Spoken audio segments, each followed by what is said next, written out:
ತರಿಸುವ ಭೀತಿ ಬೇಡ. ಮಧುಮೇಹ ಪಾದದ ರಕ್ಷಣೆಗೆ ಬಂತು ಹೈಟೆಕ್ ತಪಾಸಣಾ ವಾಹನ. ಹೌದು, ಭಾರತದಲ್ಲಿ ಮಧುಮೇಹದ ಭೀತಿ ಹೆಚ್ಚುತ್ತಿದೆ. ಪ್ರತಿ 12 ಸೆಕೆಂಡಿಗೆ ಒಬ್ಬರು ಮಧುಮೇಹ ಪಾದದ ಅಂದರೆ ಡಯಾಬಿಟಿಕ್ ಫುಟ್ ಸಮಸ್ಯೆಗೆ ತುತ್ತಾಗುತ್ತಿದ್ದಾರೆ. ವರ್ಷಕ್ಕೆ ಸುಮಾರು 14 ಲಕ್ಷ ಜನರು ತಮ್ಮ ಕಾಲುಗಳನ್ನ ಕಳೆದುಕೊಳ್ಳುತ್ತಿದ್ದಾರೆ. ಆದರೆ ಇದರಲ್ಲಿ ಹೆಚ್ಚಿನ ಪ್ರಕರಣಗಳನ್ನ ಆರಂಭಿಕ ಹಂತದಲ್ಲೇ ತಡೆಗಟ್ಟಲು ಸಾಧ್ಯವಿದೆ.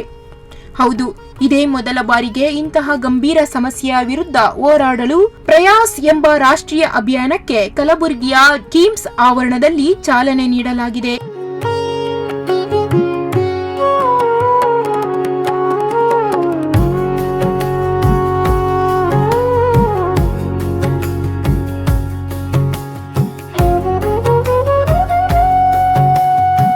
ಬೆಂಗಳೂರಿನ ಖ್ಯಾತ ಪಾದ ಶಸ್ತ್ರಚಿಕಿತ್ಸಾ ತಜ್ಞರಾದ ಡಾಕ್ಟರ್ ಸಂಜಯ್ ಶರ್ಮಾ ಮತ್ತು ಡಾಕ್ಟರ್ ಪವನ್ ಬೇಲೆಹಳ್ಳಿ ಅವರ ಪರಿಕಲ್ಪನೆಯ ಈ ಅಭಿಯಾನವನ್ನ ಸಚಿವ ಡಾಕ್ಟರ್ ಶರಣಪ್ರಕಾಶ್ ಪಾಟೀಲ್ ಉದ್ಘಾಟಿಸಿದರು.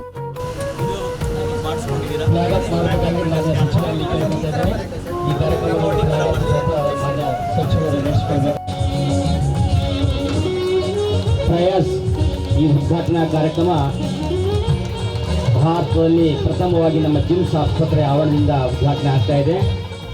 ಭಾರತದಲ್ಲೇ ಮೊದಲ ಬಾರಿಗೆ ಅತ್ಯಾಧುನಿಕ ಡಿಜಿಟಲ್ ಪೋಡಿಯಾಟ್ರಿ ತಪಾಸಣಾ ವ್ಯಾನ್ ಈಗ ಜನರ ಬಳಿಗೆ ಬರಲಿದೆ.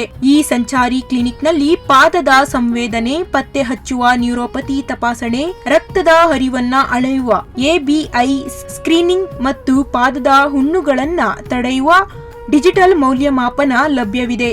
ಕರ್ನಾಟಕದಿಂದ ಆರಂಭವಾಗಿರುವ ಈ ವ್ಯಾನ್ ದೇಶದ ಪ್ರಮುಖ ನಗರಗಳಿಗೆ ಸಂಚರಿಸಲಿದೆ. ಕಾಲು ಕತ್ತರಿಸುವ ಅನಿವಾರ್ಯತೆಯನ್ನ ಶೂನ್ಯಕ್ಕೆ ಇಳಿಸುವುದೇ ಈ ಅಭಿಯಾನದ ಪರಮೋಚ್ಚ ಗುರಿ. ನಿಮ್ಮ ಪಾದಗಳ ಆರೋಗ್ಯದ ಬಗ್ಗೆ ಹಿಂದೆ ಎಚ್ಚೆತ್ತುಕೊಳ್ಳಿ. ನೆನಪಿಡಿ, ಸಕಾಲಿಕ ತಪಾಸಣೆಯೇ ಪಾದಗಳ ಸಂರಕ್ಷಣೆಗೆ ಇರುವ ಏಕೈಕ ದಾರಿ.